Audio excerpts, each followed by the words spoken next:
Hello and welcome back. Income from house property part 2 कर रहे हैं अभी हम। पार्ट 1 हम ऑलरेडी कर चुके हैं, दैट वाज थ्योरेटिकल पार्ट। अभी जो हम करने वाले हैं वो इसका न्यूमेरिकल पोर्शन कर रहे हैं इनकम फ्रॉम हाउस प्रॉपर्टी का। अगर आपने न्यूमेरिकल पोर्शन के पहले अगर थ्योरेटिकल पोर्शन नहीं पढ़ा है तो आप उसे पहले देख सकते हैं, लिंक डिस्क्रिप्शन बॉक्स में ऑलरेडी गिवन है, राइट। सो अभी हम इसका न्यूमेरिकल पोर्शन करने से पहले हमें मालूम होना चाहिए कि किस तरीके से हम लोग कैलकुलेशन करते हैं इसके क्या एक फॉर्मेट है, क्या प्रोविजंस हैं। So without wasting time let us start that. तो कभी भी हम अगर हाउस प्रॉपर्टी की कॉम्प्यूटेशन करेंगे तो सबसे पहले we need to write computation of taxable income from house property for the assessment year. जो भी आपका असेसमेंट ईयर है, आप यहाँ पर असेसमेंट ईयर लिखें। अभी हमारा असेसमेंट ईयर 22-23 चल रहा है, तो I would write it as 22-23। मैं यहाँ पर आपकी कन्वीनियंस के लिए प्रीवियस ईयर भी मेंशन कर रही हूँ। प्रीवियस ईयर क्यों मेंशन कर रही हूँ? क्योंकि आपको पहले भी बताया जा चुका है पिछली वीडियोज़ में, हम हमेशा प्रीवियस ईयर को फोकस करते हैं for the calculation of income tax, क्योंकि इनकम हमारी प्रीवियस ईयर में अर्न की जाती है, असेसमेंट ईयर में टैक्स लगता है। सो प्रीवियस ईयर की इनकम को असेसमेंट ईयर में टैक्स लगाना है तो हमें प्रीवियस ईयर मालूम होना चाहिए कि कौन से प्रीवियस ईयर का कैलकुलेशन हम कर रहे हैं। सो यहाँ पे आई हैव मेंशन्ड बोथ।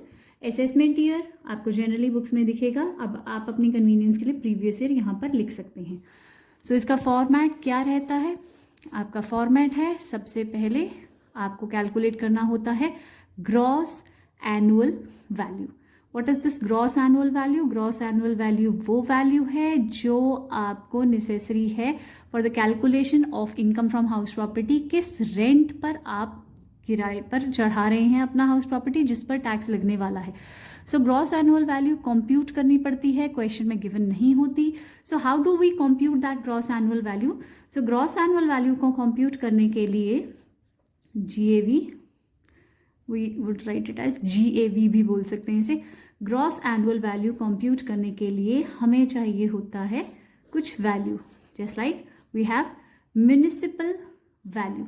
सबसे पहले हमारे पास होती है म्युनिसिपल वैल्यू। म्युनिसिपल वैल्यू ये वो वैल्यू है जो कि म्युनिसिपैलिटी यानी नगर पालिका फिक्स करती है for the calculation of municipal tax. नगर पालिका को आप पे म्युनिसिपल टैक्सेस लेने होते हैं और वो डिपेंड करता है कि आपके घर की म्युनिसिपल वैल्यू कितनी है। जो वैल्यू होगी उसी के परसेंटेज पर हम लोग म्युनिसिपल टैक्स चार्ज करते हैं। So we can say value as per municipality. ये आपको नहीं निकालनी, क्वेश्चन में गिवन होती है, आपको जस्ट उसे चेक करना है। Municipal value, value as per municipality. फिर होता है आपके पास फेयर रेंट।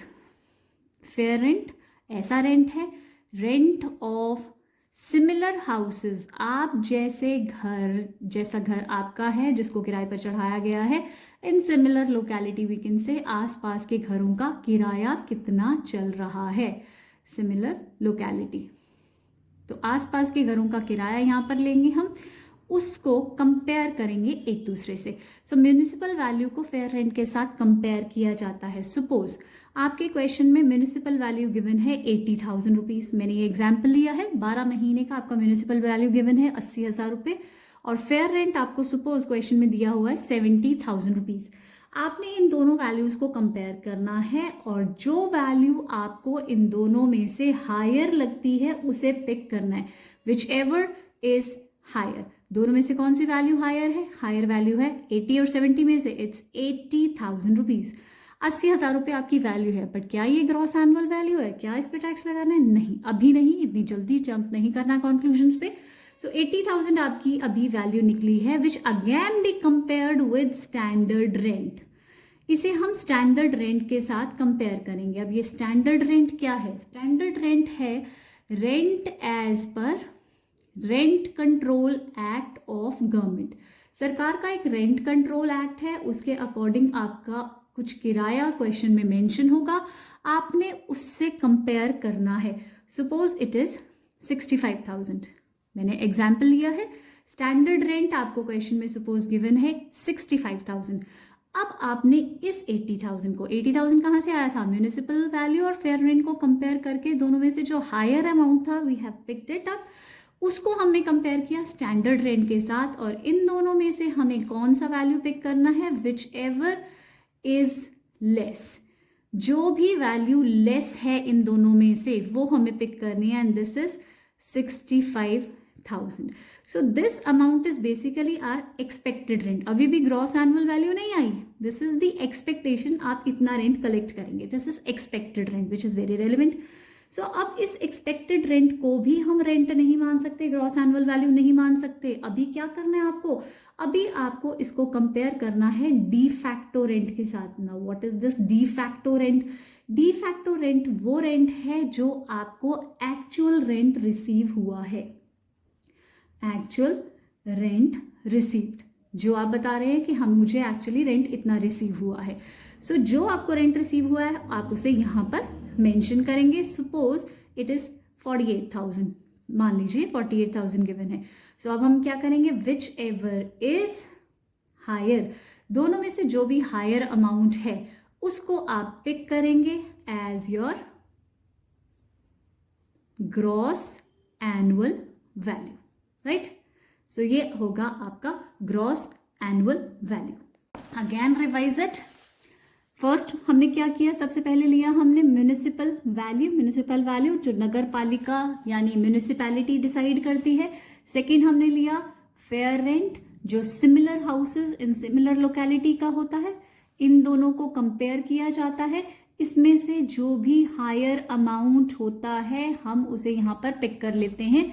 फिर उसका कंपैरिजन हम करते हैं स्टैंडर्ड रेंट के साथ.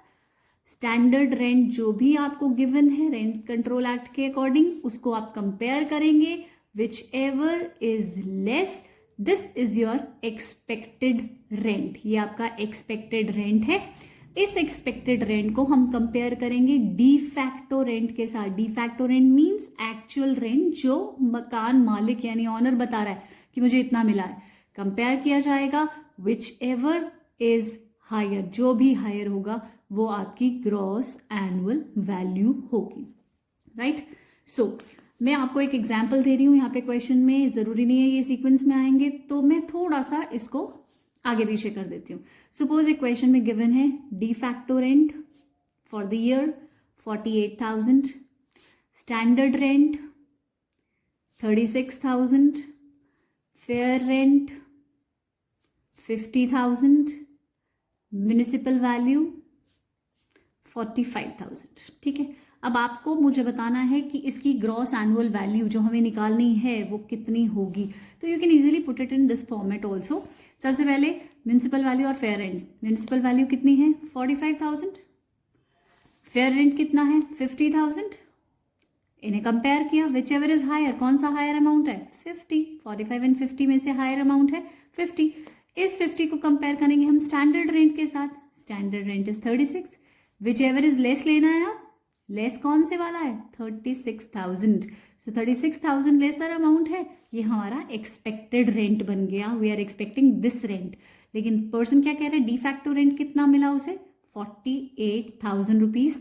सो आर ग्रॉस एनुअल वैल्यू जिस पर टैक्स लगेगा विच एवर इज हायर 48,000. तो यहाँ पर हायर, लेसर और हायर का रिलेशनशिप लेते हैं और हमारी ग्रॉस एनुअल वैल्यू आती है. उस ग्रॉस एनुअल वैल्यू को हम अपने फॉर्मेट में पुट करते हैं.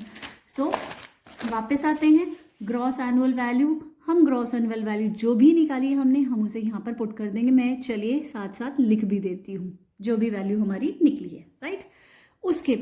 उसके बाद ग्रॉस एनुअल वैल्यू के पूरे पर टैक्स देने की जरूरत नहीं है. We are allowed certain deductions.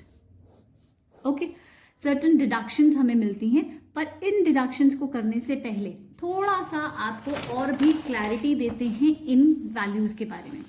अब इन वैल्यूज़ के बारे में क्या क्लैरिटी देनी है, हमने एक्सपेक्टेड रेंट को कंपेयर किया था डी फैक्टो रेंट के साथ, राइट.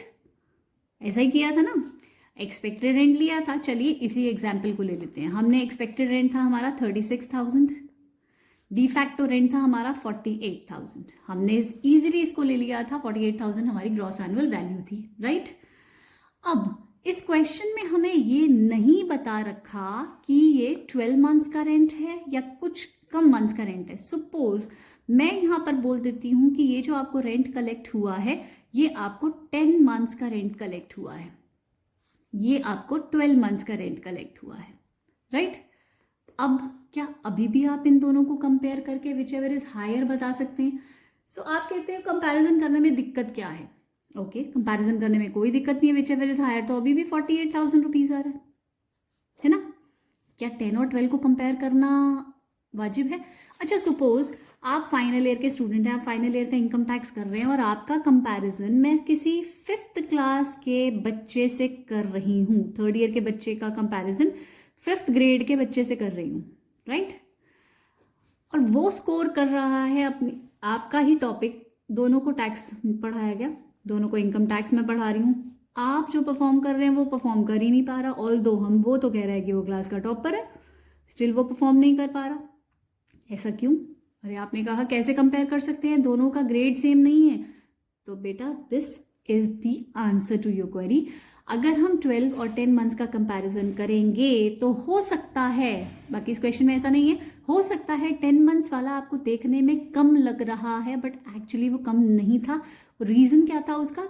वैकेंसी, वैकेंसी के कारण वो कम दिख रहा था। चलिए एक छोटा सा एग्जाम्पल और लेते हैं। सपोज हमारे पास एक्सपेक्टेड रेंट गिवन है क्वेश्चन में, अगेन 36,000, राइट? मुझे डी फैक्टो रेंट दिया हुआ है 3,000 per month, 3,500 per month, okay, 3,500 per month, okay, right? Expected rent पूरे साल भर का दिया हुआ है, 12 मंथ्स का दिया हुआ है, डी फैक्टो रेंट दिया हुआ है मुझे 3,500 रुपये पर मंथ, और साथ में मुझे बोल दिया जाता है कि वैकेंट रहा है, घर खाली रहा है 2 मंथ्स, यानी आपने जो रेंट कलेक्ट किया है वो सिर्फ और सिर्फ 10 महीने का कलेक्ट किया है। सो 10 महीने का आपका डी फैक्टो रेंट कितना बनेगा? 35,000, राइट? ऐसा ही होगा ना? तो 10 महीने का मैंने किराया निकाल दिया। सो आप अगर कंपेयर कर रहे हैं 12 और 10 को कंपेयर कर रहे हैं, आपने बेटा ऐसा नहीं कर देना 36 और 35 विच एवर इज हायर 36,000 आपने कर देना है, ऐसा नहीं करना आपको। तो क्या करना है? आपने ये देखना है कि ये जो रेंट है आपको 10 मंथ्स का रिसीव हुआ है, अगर ये रेंट 12 मंथ्स का मुझे रिसीव हुआ होता तो ये रेंट कितना होता? तो ये रेंट 42,000 होता। 42,000 कैसे? 3,500 इंटू 12, ऐसा ही ना, 3,500 रुपये पर मंथ था। अगर वो 12 के 12 महीने किराया कलेक्ट होता, वैकेंसी ना होती 2 महीने की, तो ये रेंट 42,000 होता, जो कि हायर था 12 मंथ्स के एक्सपेक्टेड रेंट से। सो इस 12 मंथ्स का कंपैरिजन हम 12 मंथ से कर रहे हैं। अगेन मतलब 3rd ईयर के बच्चे का कंपैरिजन 3rd ईयर के बच्चे से करेंगे, 5th क्लास के बच्चे से नहीं करेंगे। पहले उसको उस लेवल पर लेकर आइए। 36,000 12 मंथ्स का रेंट, एक्सपेक्टेड रेंट 42,000 12 मंथ्स का de facto rent, whichever is higher. Of course ये डी फैक्टो रेंट हायर होता, राइट? डी फैक्टो हायर होता तो डी फैक्टो की ही वैल्यू को आप ग्रॉस एनुअल वैल्यू बोलेंगे। आपकी ग्रॉस एनुअल वैल्यू इस केस में 36 नहीं 35 होगी, क्योंकि इसकी वैल्यू कम इसलिए दिख रही है क्योंकि वो वैकेंट रहा है, वैकेंसी के कारण कम दिख रही है, अदरवाइज ये वैल्यू कम थी नहीं। तो ये आपकी ग्रॉस एनुअल वैल्यू 35,000 होगी, 36,000 नहीं होगी। ये केस है वैकेंसी का। अगर इसी में मैं सेकेंड केस बनाऊं, same question, expected rent 36,000, right? De facto 500 per month, ठीक है? अब ये वैकेंट की जगह मैं बोल रही हूँ सेल्फ ऑक्यूपाइड, ऑनर ने उसको खुद के रहने के लिए इस्तेमाल किया है 2 महीने और रेंट पर चढ़ाया है 10 महीने, राइट? 10 महीने उसने किराए पर दिया, 2 महीने उसे खुद उस पोर्शन को इस्तेमाल किया है, दैट्स ओके, वो कर सकता है। सो किराया जो आपका कलेक्ट हुआ वो 35,000 रुपये हुआ। ऑफकोर्स 10 महीने का ही किराया आया, खुद को तो किराया नहीं दिया जाता ना, तो सेल्फ ऑक्यूपाइड की सिचुएशन में आपका रेंट नहीं आया। So expected rent 36,000, de facto rent 35,000, whichever is higher. तो यहाँ पे विच एवर इज हायर आपका 36,000 ही होगा। रीजन क्या है इसका? 12 मंथ्स एक्सपेक्टेड रेंट, ये मकान 12 के 12 महीने ऑक्यूपाइड रहा है, चाहे किराए पर ऑक्यूपाइड रहा हो या सेल्फ ऑक्यूपाइड रहा हो, पूरे 12 महीने में इस मकान ने कमाई कितनी की है? 35,000 रुपये।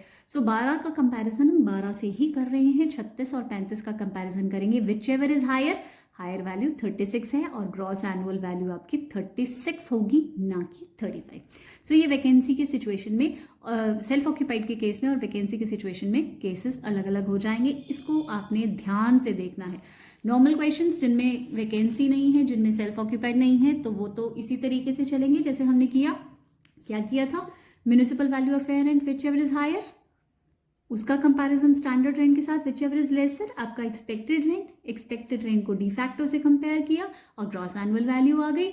लेकिन ये एक्सपेक्टेड रेंट को डी फैक्टो से कंपेयर करते हुए यहीं पर हमने चेक कर लेना होता है कि घर सेल्फ ऑक्यूपाइड या वैकेंट है तो प्रोविजंस कैसे कैसे एप्लीकेबल होंगे। बाकी फॉर्मेट सेम रहेगा, लेकिन जब कंपैरिजन एक्सपेक्टेड रेंट और डी फैक्टो का होगा तो हमें इस चीज़ को ध्यान देना पड़ेगा कि वैकेंसी अगर है तो डीलिंग डिफरेंट हो जाएगी, सेल्फ ऑक्यूपाइड है तो उसको अलग तरीके से डील किया जाएगा। Is that okay? चलें आगे। ओके, सो ग्रॉस एनुअल वैल्यू में से अब हम दे रहे हैं डिडक्शंस। पूरे के पूरे ग्रॉस एनुअल वैल्यू पे आपको टैक्स भरने की ज़रूरत नहीं है। अंडर सेक्शन 23 आपको कुछ डिडक्शंस अलाउड हैं और वो डिडक्शंस हैं म्यूनिसिपल टैक्सेस की। म्यूनिसिपैलिटी को जो भी आपने टैक्सेस दिए, जो भी आपने कर चुकाए हैं म्यूनिसिपैलिटी को, उसकी यहाँ पर डिडक्शन मिलती है। देखिए, हम इनकम पर टैक्स अगर लगा रहे हैं तो उसके खर्चों की डिडक्शन भी देंगे। तो जिस भी इनकम पर टैक्स लगाया जाता है इनकम टैक्स में, इनकम पर अगर टैक्स लगा रहे हैं तो खर्चों की डिडक्शन मिलनी चाहिए। अब म्यूनिसिपल टैक्सेस कैसे कैलकुलेट होते हैं, इसका भी हम एक वर्किंग नोट बना लेते हैं, किस तरीके से डील किया जाएगा म्यूनिसिपल टैक्सेस को। Let me do it here, is it visible? Right. So municipal taxes की डिडक्शन कैसे दी जाती है, working note number 2। Municipal taxes पहले ध्यान रखना है, they are always based on percentage of municipal value. Municipal value की परसेंटेज पर बेस्ड होते हैं। जैसे अगर आपको क्वेश्चन में ऐसा मेंशन है कि म्यूनिसिपल टैक्सेस आपके 10% है, सपोज आपको यहाँ पर मेंशन है कि म्यूनिसिपल टैक्सेस 10% है। 10% किसका? जनरली बच्चे गलती क्या कर बैठते हैं, ग्रॉस एनुअल वैल्यू का भी 10% कर बैठते हैं, जो कि हर केस में करेक्ट नहीं है। कैसे? क्योंकि हमने जो ग्रॉस एनुअल वैल्यू निकाली थी वो कंपैरिजन करके निकाली थी कुछ चीज़ों का। जैसे इसी क्वेश्चन को देखें, हमने क्या किया था, म्यूनिसिपल वैल्यू कितनी थी 45,000, फेयर रेंट कितना था, हमने ग्रॉस एनुअल वैल्यू 48,000 निकाली थी और उस 48,000 को हमने ग्रॉस एनुअल वैल्यू में पुट किया था। बट जब 10% लिखा आ रहा है तो वो 10% ग्रॉस एनुअल वैल्यू का नहीं। Municipal taxes are always and always based on municipal value. So यहाँ पे म्यूनिसिपल वैल्यू कितनी है 45,000, तो 10% ऑफ 45,000 होगा, ना कि 48,000 का। सो ग्रॉस एनुअल वैल्यू का परसेंटेज आपने नहीं कैलकुलेट करना, you need to calculate municipal taxes as a percentage of municipal value only. So municipal value का परसेंटेज आपने यहाँ पर करना है। इसी सेम एग्जाम्पल में अगर मैं कहूँ तो यहाँ पे मैं डिडक्शन करूँगी 4,500 की, 45,000 का 10% मैंने किया, ना कि 48,000 का 10%। Is that okay? सो 48,000 तो आपका ग्रॉस एनुअल वैल्यू है, 45,000 तो आपका म्यूनिसिपल वैल्यू था। म्यूनिसिपल वैल्यू का परसेंटेज किया है, ग्रॉस एनुअल वैल्यू का नहीं, राइट? सो म्यूनिसिपल टैक्सेस की डिडक्शन हमने कहा बेस्ड होती है परसेंटेज ऑफ म्यूनिसिपल वैल्यू पे। कुछ चीज़ें आपको और भी ध्यान रखनी पड़ेंगी। म्यूनिसिपल टैक्सेस की डिडक्शन आपको तब मिलेगी इफ़ दे आर पेड। अगर आप उस अमाउंट को, म्यूनिसिपल टैक्सेस के अमाउंट को पे नहीं करते, आप उसे आउटस्टैंडिंग रखते हैं, आप उसकी पेमेंट नहीं कर रहे, अनपेड अमाउंट है, तो आपको डिडक्शन नहीं मिलेगी। आपको अगर म्यूनिसिपल टैक्सेस की डिडक्शन चाहिए तो इनकम टैक्स बोलता है खर्चे किए हैं तो डिडक्शन लो, अगर आपने उसकी पेमेंट ही नहीं की तो काहे के खर्चे और काहे की डिडक्शन, कोई डिडक्शन आपको नहीं मिलेगी। अगर आपने पे किए हैं तो ही आपको उसकी डिडक्शन मिलेगी, आउटस्टैंडिंग की डिडक्शन नहीं मिलेगी। और दूसरी चीज़, पेड बाय ऑनर होना चाहिए। टेनेंट उसे अगर पे करेगा तो डिडक्शन नहीं मिलेगी। मतलब क्या है, जिसकी मकान की संपत्ति पर हम टैक्स लगा रहे हैं, जो कि मकान संपत्ति का मालिक है, उस मालिक ने अगर उसकी पेमेंट की है तो ही डिडक्शन मिलेगी, क्योंकि कैलकुलेशन जो हो रही है वो मालिक की हो रही है, टेनेंट की नहीं हो रही। किराएदार तो किराया पे कर रहा है, लेकिन रिसीव कौन कर रहा है, मालिक। और मालिक की इनकम को हम टैक्स लगा रहे हैं तो ऑनर ने अगर उसे पे किया है तो डिडक्शन मिलेगी, अगर टेनेंट पे करता है तो डिडक्शन नहीं मिलती। और सपोज आधा आधा पे करते हैं, आधा ऑनर पे करता है तो और आधा टेनेंट पे करता है, तो जितना पोर्शन आधा ऑनर ने पे किया हम उसकी डिडक्शन देंगे, टेनेंट के पोर्शन की डिडक्शन नहीं मिलेगी, राइट। सो म्युनिसिपल टैक्सेस की डिडक्शन तभी मिलेगी अगर पे किए हैं, और पे भी किसने किए हैं, ऑनर ने पे किए। अच्छा, सपोज ऐसा हो सकता है कि ऑनर ने किसी पर्टिकुलर 2 साल में म्युनिसिपल टैक्सेस की पेमेंट नहीं की, तो ठीक है, हम 2 साल तक डिडक्शन नहीं देंगे। अगले साल वो उस पर्टिकुलर साल के municipal taxes plus previous 2 years के भी टैक्सेस पे कर दे, तो क्या करेंगे? अगर 3 ईयर्स के म्युनिसिपल टैक्सेस एक साथ चुका दिए उस पर्सन ने, नो वरीज, आप 3 साल के म्युनिसिपल टैक्सेस की डिडक्शन उसी साल दे देंगे जिस साल उसने पेमेंट किया है। सो जब आप पेमेंट करोगे म्युनिसिपल टैक्सेस की डिडक्शन मिल जाएगी, पेमेंट नहीं करोगे तो डिडक्शन नहीं मिलेगी। Next is unrealised rent. Unrealised rent का मतलब क्या होता है? ऐसा रेंट जिसको कलेक्ट नहीं किया गया, जिसको रिसीव नहीं किया गया। एक्चुअली ऑनर ये बोलता है कि मेरा एक टेनेंट मुझे रेंट पे किए बिना ही चला गया, मुझे रेंट उसने पे किया ही नहीं है, तो क्या इसकी डिडक्शन भी मिलेगी? क्या उसे मान लिया जाएगा कि ऑनर सही बोल रहा है? सो उसको मानने के लिए we have certain provision. Unrealised rent की डिडक्शन आपको मिल जाएगी अगर if conditions of rule 4 are satisfied. There is rule 4 income tax का ये कहता है कि आपको असेसिंग ऑफिसर को सेटिस्फाई करना पड़ेगा कि वाकई में आपका किराएदार भागा है और आपको वो रेंट रिसीव नहीं हुआ। आपको अगर रेंट रिसीव नहीं हुआ है तो डेफिनेटली व्हाई वुड यू पे टैक्स ऑन इट? आपको टैक्स भी देने की ज़रूरत नहीं है उस इनकम पे, तो उसकी डिडक्शन आपको मिल जाती है। अगर क्वेश्चन में मेंशन है कि अनरियलाइज्ड रेंट के लिए रूल 4 की कंडीशंस पूरी हो रही हैं तो आप उसकी डिडक्शन देंगे। अगर बोला हुआ है कि कंडीशन सेटिस्फाइड नहीं है तो आप उसकी डिडक्शन नहीं देंगे। और अगर कुछ भी मेंशन नहीं है तो आपका working note will play the role. तो क्या मेंशन किया जाएगा? हम वर्किंग नोट में लिखेंगे we have assume that conditions of rule 4 are satisfied. हम ये मान लेंगे कि रूल 4 सेटिस्फाइड है और हम इसकी डिडक्शन दे रहे हैं, तो आप उसकी डिडक्शन दे सकते हैं। उसके बाद यहाँ पर आ जाता है आपका एनुअल वैल्यू।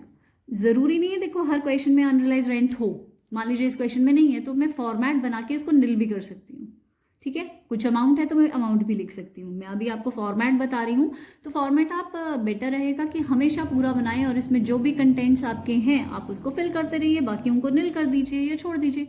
फिर आ जाता है आपका annual value, and this particular question is very important. आपको ये भी आ सकता है define annual value. Annual value क्या होती है? तो आप एनुअल वैल्यू को डिफाइन कर सकते हैं कि एक ऐसा रेंट जो ईयर टू ईयर आपको रिसीव होता है and on which you have to pay tax on income from house property. As income from house property आपको इस पर टैक्स पे करना पड़ता है। कैसे कैलकुलेट होता है एनुअल वैल्यू? हमें मालूम है ग्रॉस एनुअल वैल्यू में से डिडक्शंस माइनस होती हैं तो ही एनुअल वैल्यू कंप्यूट होता है। ग्रॉस एनुअल वैल्यू क्या होती है आपको पता है, कैसे निकाली जाती है? कंपेयर करके निकाली जाती है कुछ चीज़ों को। डिडक्शंस, म्युनिसिपल टैक्सेस की डिडक्शन कब मिलती है? अगर पे किए जाते हैं, ऑनर पे करता है।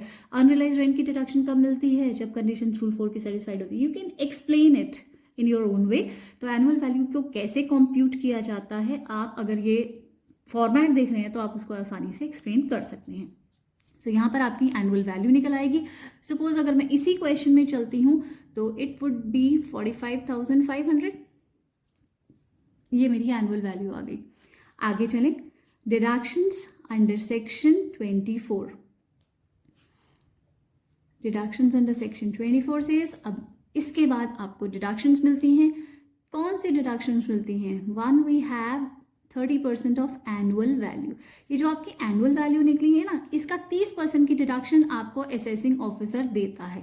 अब ये क्या है? एनुअल वैल्यू में से 30% ऑफ एनुअल वैल्यू की डिडक्शन क्यों दी जा रही है?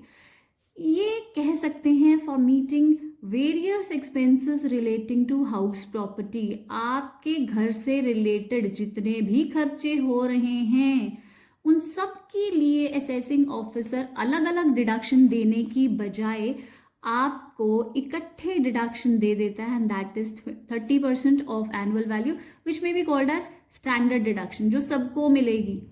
आप खर्चा मकान पर और करें या ना करें, टूट फूट, मरम्मत, इंश्योरेंस, कुछ करें या ना करें, आपको ये 30% की डिडक्शन मिल जाएगी कि इससे आप अगर चाहें तो कोई भी खर्चा हाउस प्रॉपर्टी से रिलेटेड कर सकते हैं। सो 30% ऑफ एनुअल वैल्यू आपको डिडक्शन असेसिंग ऑफिसर ज़रूर से ज़रूर देगा।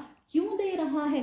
ताकि आप घर से रिलेटेड जितने भी खर्चे हैं, वेरियस एक्सपेंसेस जो आपको करने पड़ते हैं, आप उसको कर सकते हैं, राइट। तो इसको हम कैलकुलेट कर लेते हैं। 13,650 किसका निकाला मैंने? 45,500 का 30% अगर हम करते हैं तो ये आपका आ रहा है 13,650 रुपये। तो आप इसे कैलकुलेट कर लेना, राइट। उसके बाद है आपका interest on loan, very relevant, very important. Interest on loan, अगर आप घर को बनाने के लिए लोन लेते हैं तो लोन लेने पर भी आपको डिडक्शन मिलती है। क्योंकि देखिए क्या है, लोन लेना मतलब खर्चा करना, और खर्चा अगर आपने किया है तो आपको इनकम टैक्स वाले इनकम में से खर्चे माइनस करके फिर ही डिडक्शन देंगे, right. So interest on loan आपको दो तरीकों से मिलता है। First we have is pre construction interest और दूसरा प्रीवियस ईयर इंटरेस्ट। इसको समझना बहुत इंपॉर्टेंट है, इसके लिए हम कंप्लीट एक फॉर्मेट बनाएंगे। So let me do it in a main page. Complete page में हम इसको डिस्क्लोज करते हैं। इंटरेस्ट ऑन लोन कैसे निकाला जाता है? इंटरेस्ट ऑन लोन निकालने के लिए आपको दो चीज़ों की ज़रूरत होती है। First is date of boring, आपने किस दिन लोन लिया था, और जिस दिन आप लोन लेंगे उसी दिन से आपका मीटर तो शुरू हो जाएगा, इंटरेस्ट शुरू हो जाएगा। आप लोन जिस दिन भी ले रहे हैं, आप 1 अगस्त को ले रहे हैं, 1 अक्टूबर को ले रहे हैं, जो भी एनीथिंग, एनी डेट आपको यहाँ पे मेंशन है, आप यहाँ पर उसे, सपोज मैंने ये लिख लिया 1 अगस्त 2017 को एक पर्सन ने लोन लिया था and the amount of loan was 5 lakh rupees और रेट ऑफ इंटरेस्ट था 12%। सपोज मैंने साथ साथ एग्जाम्पल भी ले लिया।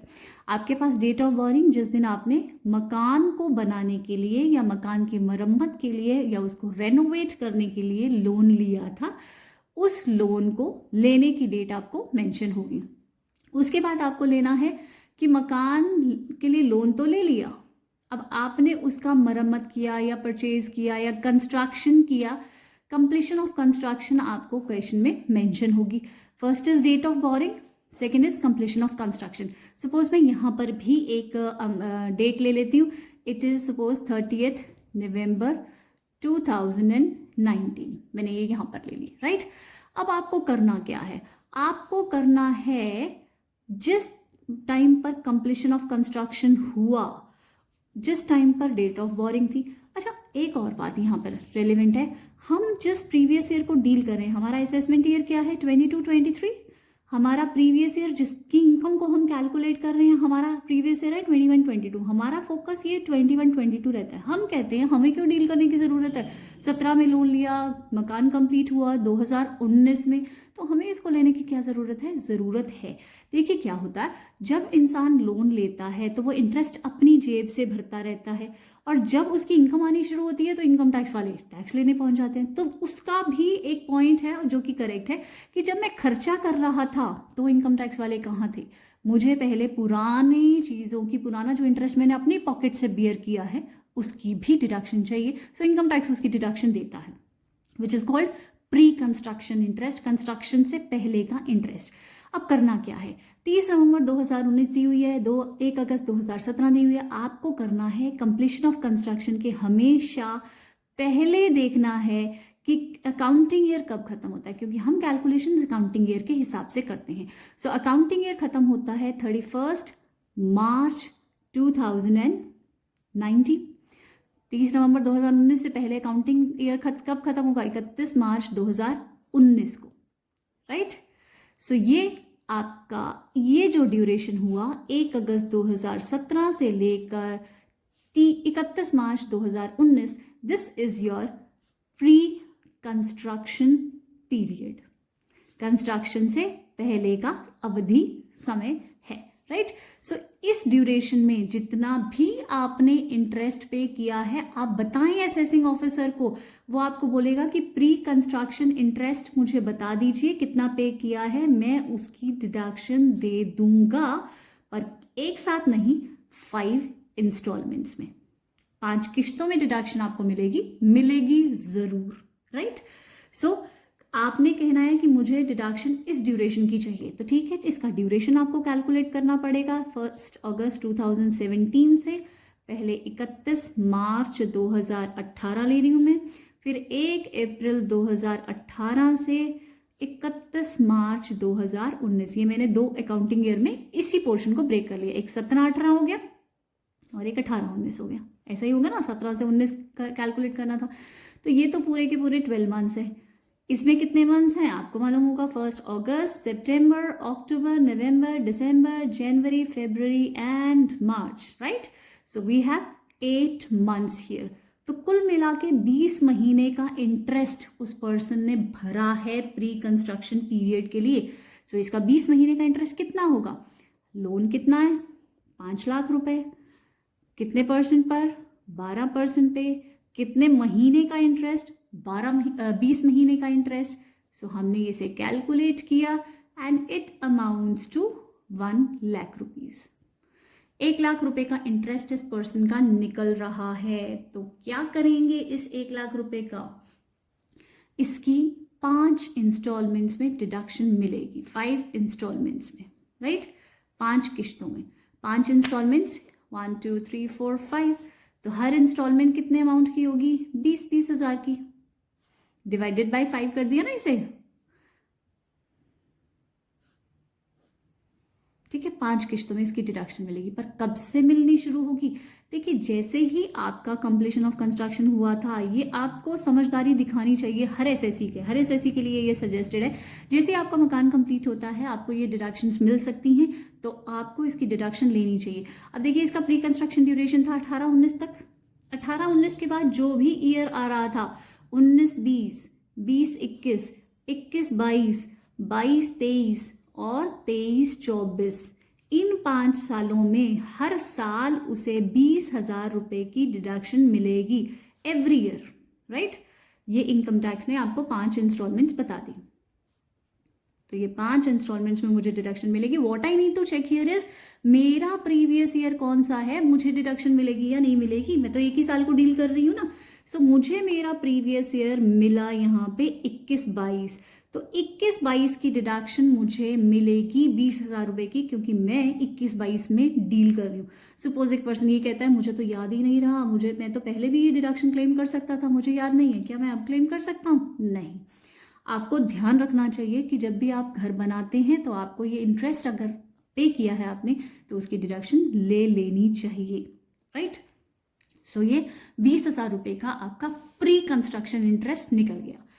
अब बात आती है, प्री कंस्ट्रक्शन इंटरेस्ट तो निकल गया, लेकिन मैंने तो आपको 2 इंटरेस्ट बताए थे।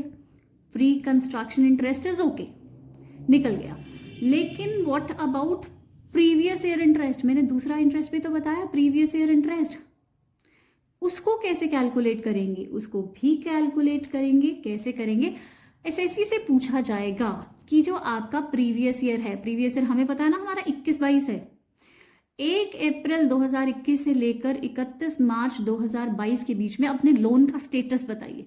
आपके पास कोई लोन पेंडिंग है या लोन वापस कर चुके हो। वो पर्सन बोलता है कि मैंने ये जो लोन लिया था, nothing has been paid so far, मतलब अभी तक मैंने कोई लोन वापस नहीं किया है। लोन वापस नहीं किया, इसका मतलब इस पर्टिकुलर ईयर में भी आपका 5 लाख रुपए का लोन बकाया है, आउटस्टैंडिंग है, और आप एवरी ईयर की तरह इस साल भी 12% इंटरेस्ट उस पर पे कर रहे हैं, यानी कुल मिला के 60,000 का इंटरेस्ट आपने इस साल भी पे किया है एक पर्टिकुलर ईयर में। प्री कंस्ट्रक्शन इंटरेस्ट हमने पहले 5 इंस्टॉलमेंट्स में डिडक्शन दी। प्रीवियस ईयर में पूछा जाता है कि आपने लोन अगर वापस कर दिया है तो आपको इंटरेस्ट की डिडक्शन नहीं मिलेगी। सपोज वो पर्सन कहता है लोन वापस नहीं किया तो उसको इसकी भी डिडक्शन मिलेगी, which is called previous year interest. Previous year में भी उसका लोन पेंडिंग है। अब सपोज वो ये कहता है, मान लीजिए उसने आधा लोन रीपे कर दिया है, तो आधा लोन अगर रीपे कर दिया तो इंटरेस्ट कैसे कैलकुलेट होता है उसका, उसका इंटरेस्ट होता 2.5 लाख रुपए पे। 2.5 लाख रुपए का 12% कैलकुलेट होता है, जो कि 30,000 होता। I hope I am clear. जितना लोन बकाया यानी पेंडिंग होगा उसका इंटरेस्ट की डिडक्शन आपको मिलेगी। अगर आपका लोन पेंडिंग नहीं है, सारा लोन आपने रीपे कर दिया सपोज, तो आपको इंटरेस्ट, प्रीवियस ईयर का इंटरेस्ट की डिडक्शन निल हो जाएगी। Clear, right. सो अभी हमने क्या करना है, प्री कंस्ट्रक्शन इंटरेस्ट उठाना है। इस क्वेश्चन में आपका प्री कंस्ट्रक्शन इंटरेस्ट है 20,000 रुपये, और अगर एसएससी ने लोन वापस नहीं किया तो उसका प्रीवियस ईयर का इंटरेस्ट भी 60,000 है। तो मेरे पास दोनों इंटरेस्ट आ गए हैं। Let me put it in original format. हमारा फॉर्मेट क्या था, प्री कंस्ट्रक्शन इंटरेस्ट की डिडक्शन मिलती है। प्री कंस्ट्रक्शन इंटरेस्ट आपका कितना आया, 20,000 रुपीज़। 20,000 ही आया था ना, ये देखिए 20,000 रुपीज़ का इंटरेस्ट आपका आया था, और प्रीवियस ईयर का इंटरेस्ट कितना, 60,000 रुपये, 60,000 रुपीज़। तो कुल मिला के आपको 80,000 की डिडक्शन यहाँ पर मिल जाएगी। No issues, right. ये डिडक्शन आप क्लेम कर सकते हैं। अब देखने में कईयों को लग रहा है ये तो नेगेटिव में आ गया, कोई बात नहीं, कोई ट्रबल नहीं है, चाहे आंसर नेगेटिव में आ जाए, बट आपको सॉल्यूशन पूरा करना है। अच्छा, ध्यान यहाँ पर दोबारा बता रही हूँ, ध्यान क्या रखना है, प्री कंस्ट्रक्शन किश्तों में मिलता है, 5 इंस्टॉलमेंट्स में मिलता है, और प्रीवियस ईयर एक साथ पूरा मिल जाता है। सो ये यहाँ पे फॉर्मेट कंप्लीट हुआ, and you will have income from house property. Income from house property आपके पास आ जाएगा, ये आपका आंसर होगा। अब आपका आंसर नेगेटिव में अगर आ रहा है तो इनकम की बजाय that would be loss from house property. कोई इश्यूज नहीं है। लॉस फ्रॉम हाउस प्रॉपर्टी कैसे डील करते हैं, मैंने सेट ऑफ में आपको बताया था, set of and carry forward of losses में, आप वहां से उस वीडियो को भी चेक कर सकते हैं। अदरवाइज ये आंसर क्या आएगा, अगर नेगेटिव में आया तो लॉस, अगर पॉजिटिव में आया तो इनकम फ्रॉम हाउस प्रॉपर्टी। पर ऑलमोस्ट यहाँ पे क्वेश्चन एंड हो जाते हैं, लेकिन कई बार ऐसा होता है कि आपके कुछ एरियर्स ऑफ इनकम आपको मिलते हैं, कुछ पुराने सालों की रेंट इकट्ठे मिलते हैं, या फिर अनरियलाइज्ड रेंट, कुछ पुराने सालों के अनरियलाइज्ड रेंट थे वो रिकवर हो जाते हैं। अगर वो रिकवर हो जाते हैं तो आपको उनको दोबारा से टैक्स पे करना पड़ेगा। जब आपने अनरियलाइज्ड रेंट की डिडक्शन ली थी पिछले सालों में, आपने उस पर टैक्स नहीं भरा था, असेसिंग ऑफिसर से आपने कहा था कि हमें किराया नहीं मिला तो हमें डिडक्शन दीजिए, उसने दी थी। अब आपको अगर रिकवर हो जाता है वो अनरियलाइज्ड रेंट, तो आपको उस पर टैक्स देने की ज़रूरत है, आपको उसका टैक्स पे करना पड़ेगा।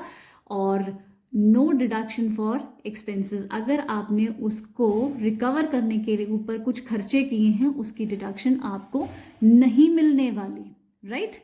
तो वहाँ पे आपको डिडक्शन नहीं मिलेगी। आपको एरियर्स ऑफ रेंट पे 30% की डिडक्शन मिलेगी। वो क्यों मिलेगी, क्योंकि अगर ये अमाउंट पहले रिसीव हो चुका होता है, ये तो इकट्ठा अमाउंट मिला ना, कुछ पिछले साल के पेंडिंग रेंट एक साथ मिल गए, तो अगर आपको रेंट मिला है तो अगर ये टाइम पर मिल गया होता तो डेफिनेटली आपको ये स्टैंडर्ड डिडक्शन एनुअल वैल्यू की मिलती ना, जो नहीं मिली थी। तो अब अगर रिकवर हुए तो आपको 30% माइनस करके उसे आउटर कॉलम में लिखना होगा। And now you will be having taxable income from house property. तो आंसर होगा आपका taxable income from house property, right. ये आ जाएगा, ठीक है। अब ऑलमोस्ट फॉर्मेट कंप्लीट है। छोटी सी बात और यहाँ पर कर लीजिए, अभी हमने इंटरेस्ट ऑन लोन किया ना, यहाँ पर एक छोटी बात और होगी सेल्फ ऑक्यूपाइड हाउस के लिए। अगर कोई इंसान अपना घर खुद इस्तेमाल कर रहा है, किराए पर नहीं चढ़ा रहा, तो उसको बच्चे पता है आपको कैसे डील करना है, उसकी ग्रॉस एनुअल वैल्यू निल होगी। क्यों निल होगी, क्योंकि उसने किराए पर चढ़ाया ही नहीं घर। उसकी डिडक्शंस जो हम करते हैं सेक्शन 23 में, वो डिडक्शंस जो म्यूनिसिपल टैक्सेस की होती हैं, कोई म्यूनिसिपल टैक्सेस की डिडक्शन नहीं मिलेगी। अनरियलाइज्ड रेंट का सवाल ही पैदा नहीं होता, वो तो खुद रह रहा है। उसके बाद आ जाएगी आपकी एनुअल वैल्यू। एनुअल वैल्यू में से 30% क्या माइनस करें, क्योंकि एनुअल वैल्यू ही निल है, निल में से 30% तो क्या ही माइनस करेंगे। बस एक अकेली चीज़ जो यहाँ पर माइनस होती है वो होती है इंटरेस्ट ऑन लोन। मतलब अगर इनकम टैक्स को सेल्फ ऑक्यूपाइड हाउस से नहीं भी आ रहा किराया, स्टिल आपको इंटरेस्ट ऑन लोन की डिडक्शन जरूर देगा। वो हो सकता है फ्यूचर में जाकर आप इस मकान को किराए पर चढ़ा दें, तो अभी डिडक्शन ले लीजिए इंटरेस्ट की। सो इंटरेस्ट ऑन लोन की डिडक्शन आपको मिलती है। तो कितनी मिलती है ये डिडक्शन, आपको ये देखना है कि लोन कब लिया है। देखिए लेट आउट हाउसेज में there is no limit for interest on loan. लेकिन अगर आपने सेल्फ ऑक्यूपाइड हाउस की डिडक्शन लेनी है तो आपको ध्यान रखना पड़ेगा, आपको एक लिमिट तक इंटरेस्ट ऑन लोन की डिडक्शन मिलेगी। वो लिमिट्स आपको प्रेस्क्राइब करनी है। वो लिमिट्स कितनी हो सकती हैं? देखिए, अगर आपने लोन लिया है, लोन टेकन बिफोर 1999, अगर आपने 1999 से पहले लोन लिया है तो आपको इंटरेस्ट ऑन लोन की डिडक्शन मिलेगी पर्पस वाइज। जैसे आपने कंस्ट्रक्शन के लिए, आपने रेनोवेशन के लिए या रिकंस्ट्रक्शन के लिए, या फिर रिपेयरिंग के लिए, रेन्यूअल के लिए, राइट? आपने इस तरीके से इन पर्पसेस के लिए लोन लिया है और बिफोर 1999 लिया है, तो आपको डिडक्शन मिलेगी मैक्सिमम 30,000 रुपीज़। मैक्सिमम 30,000 रुपये की डिडक्शन आपको मिलती है सेल्फ ऑक्यूपाइड हाउसेज में, अगर आपने लोन 31 मार्च 1999 से पहले लिया है। लेकिन अगर आपने लोन आफ्टर 1999 लिया है तो डिपेंड करता है आपने पर्पस क्या किया है उससे फुलफिल। अगर आपने मकान को कंस्ट्रक्ट किया है या फिर परचेज किया, परचेज, यहाँ पे भी परचेज का भी लिख देते हैं, परचेज, अगर आपने बना बनाया घर खरीदा है। अगर आपने मकान को कंस्ट्रक्ट किया है और परचेज किया है, मतलब कोई बड़ा खर्चा किया है, तो आपको मैक्सिमम डिडक्शन मिल सकती है 2 लाख रुपीज़ की, 2 लाख रुपए की मैक्सिमम डिडक्शन मिल जाती है। लेकिन अगर मकान को आपने रिपेयर किया है या रिकंस्ट्रक्ट किया है या रेन्यूअल किया है, तो आपको डिडक्शन अभी भी मैक्सिमम 30,000 ही मिलेगी, ऑल्दो आपने लोन 1999 के बाद लिया है। सो 1999 से पहले मैक्सिमम डिडक्शन आपकी 30 ही मिलती थी फॉर एनी पर्पस। लेकिन 1999 के बाद अगर आपने लोन लिया है कंस्ट्रक्शन करने के लिए या परचेज करने के लिए, तो आपको 2 लाख रुपए की मैक्सिमम डिडक्शन मिल जाएगी। और अगर रिपेयर, रिन्यूअल, रिकंस्ट्रक्शन किया है तो अभी भी 30,000 की ही डिडक्शन मिलेगी छोटे मोटे खर्चों के लिए। लोन का पर्पस हमेशा हाउस प्रॉपर्टी होना चाहिए। अगर आपने लोन लिया है बेटी की शादी के लिए, बेटे के बिजनेस के लिए, तो लोन की डिडक्शन नहीं मिलेगी। जो भी लोन लिया है 5 इयर्स तक उसे यूटिलाइज ज़रूर करना है सेम पर्पस के लिए, हाउस प्रॉपर्टी के लिए, तो ही आपको डिडक्शन मिलेगी। आपने एक लोन को चुकाने के लिए दूसरा लोन अगर ले लिया तो भी चलेगा, उसकी इंटरेस्ट की डिडक्शन अभी भी आपको मिलेगी। लोन इंडिया से लेना ज़रूरी है। अगर आप आउटसाइड इंडिया लोन लेंगे तो उसकी इंटरेस्ट की डिडक्शन इंडियन इनकम टैक्स आपको नहीं देगा, right? So that is all about income from house property. Will do the questions. आपकी कोई क्वेरीज है तो आप कमेंट बॉक्स में राइट कर सकते हैं। अभी हम जो है हाउस प्रॉपर्टी का जो टॉपिक हमने किया है, फर्स्ट पार्ट किया है, उसका डिस्क्रिप्शन बॉक्स में मैं लिंक डाल देती हूँ, आप उसे चेक कर सकते हैं। थियोरी के लिए आप डिस्क्रिप्शन बॉक्स चेक करें, उससे पहले थियोरी पढ़ें, उसके बाद ये आप न्यूमेरिकल पोर्शन का जो भी ये फॉर्मेट है उसे कर सकते हैं। उसके बाद कुछ न्यूमेरिकल क्वेश्चंस हम करेंगे और इंडिविजुअली आपकी HC मेहरोत्रा के जितने भी क्वेश्चंस हैं, आप उन क्वेश्चंस के अगर सॉल्यूशंस देखना चाहते हैं तो उसकी भी फर्दर वीडियोस आपके पास आएंगी। आप चैनल सब्सक्राइब कीजिए, नोटिफिकेशंस आपको मिलती रहेंगी और आप क्वेश्चंस देख सकते हैं। कौन से क्वेश्चंस का आपको नहीं सॉल्यूशन आ रहा, आप उससे चेक कर सकते हैं, right? So thank you so much for today. Thanks a lot.